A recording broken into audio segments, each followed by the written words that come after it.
إن الحمد لله أصلي وأسلم على نبينا مصطفى محمد صلى الله عليه وسلم وعلى آله وصحبه أجمعين أما بعد أعوذ بالله من الشيطان الرجيم بسم الله الرحمن الرحيم സൂറ അൻ-നിസാ 13-14 രണ്ട് വചനങ്ങളുടെ വ്യാഖ്യാനം നോക്കൂ നിങ്ങൾ. അനന്തരാവകാശം അത് ഭാഗിക്കേണ്ട നിയമനിർദ്ദേശങ്ങളൊക്കെയും വിശദീകരിച്ചതിന് ശേഷം അല്ലാഹു സുബ്ഹാനഹു വ തആല പറയുകയാണ്, തിൽക ഹുദൂദുല്ലാഹ്, അവയൊക്കെയും മേൽ വിശദീകരിച്ച മുഴുവൻ നിയമനിർദ്ദേശങ്ങളും അതൊക്കെയും അതിർത്തികളാകുന്നു, അല്ലാഹുവിന്റെ നിയമാതിർത്തികളാകുന്നു. അല്ലാഹുവിനെ അനുസരിക്കുന്നുവോ വറസൂലുഹു, അവന്റെ റസൂലിനെയും അനുസരിക്കുന്നുവോ എന്ന് പറഞ്ഞാൽ അല്ലാഹു വിശദീകരിച്ച ആ നിയമനിർദ്ദേശങ്ങൾക്കനുസൃതമായ ജീവിതം മുന്നോട്ട് കൊണ്ടുപോകുന്നവനാരാണ് എന്നാണ് നമ്മൾ ചോദിക്കുന്നത്.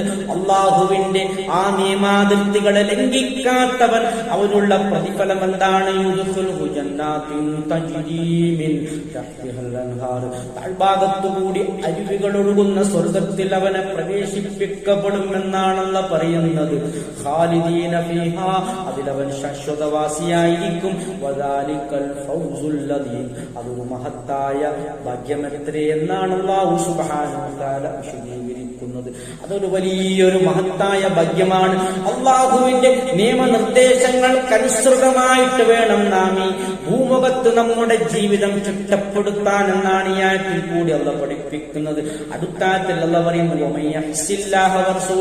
ആർ അല്ലാഹുവിനെയും അവന്റെ റസൂലിനോടും അനുസരണക്കേട് കാണിക്കുന്നുവോ,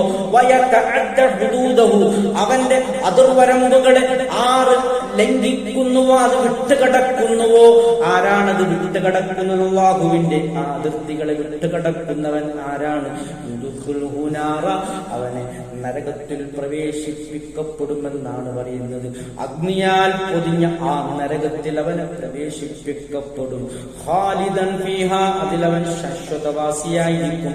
വലഹു, അവനെ കൊണ്ട് അദാബുൻ മുഹീൻ, അവന് നിന്ദകരമായ ശിക്ഷ അവൻ ആ നരകത്തിലുണ്ട്. നോക്കൂ നിങ്ങൾ, സത്യവിശ്വാസം ഉൾക്കൊള്ളാതെ അല്ലാഹു സുബ്ഹാനഹു വ തആല വിശദീകരിച്ച ഈ നിയമനിർദ്ദേശങ്ങൾക്കനുസൃതമായ ജീവിതം നയിക്കാതെ മരണപ്പെട്ടു പോകുന്ന അവിശ്വാസികളായി മരണപ്പെട്ടു പോകുന്നവൻ ശാശ്വതവാസിയായി നരകത്തിൽ പ്രവേശിപ്പിക്കപ്പെടും. അതേസമയം സത്യവിശ്വാസം കൊണ്ടവനാണെങ്കിൽ തൽക്കാലത്തേക്കെങ്കിലും നരകശിക്ഷ അനുഭവിക്കേണ്ടി വരും എന്നുള്ളതാണ് ഇതുമായി ബന്ധപ്പെട്ട് നാം മനസ്സിലാക്കാനുള്ളത്.